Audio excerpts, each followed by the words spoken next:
पुण्यातील पीएम किसानचे लाभार्थी 61,000 शेतकऱ्यांची तपासणी होणार आहे। पीएम किसान सन्मान निधीचा लाभ घेणारे ॲग्रिस्ट्रॅक ओळख क्रमांक नसलेल्या शेतकऱ्यांची तपासणी होईल। शेतकऱ्यांची घरोघरी जाऊन तपासणी करून निकषात बसत नसल्यास लाभ बंद करण्याचे आदेश देण्यात आले।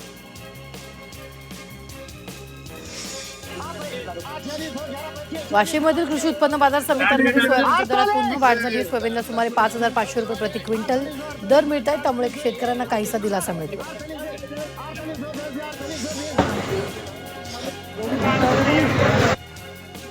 वाशीमधील कारंजा कृषी उत्पन्न बाजार समितीत गव्हाची विक्रमी आवक झाली। आठवड्याच्या पहिल्या दिवशी सुमारे 10,000 क्विंटल गव्हाची आवक झाली।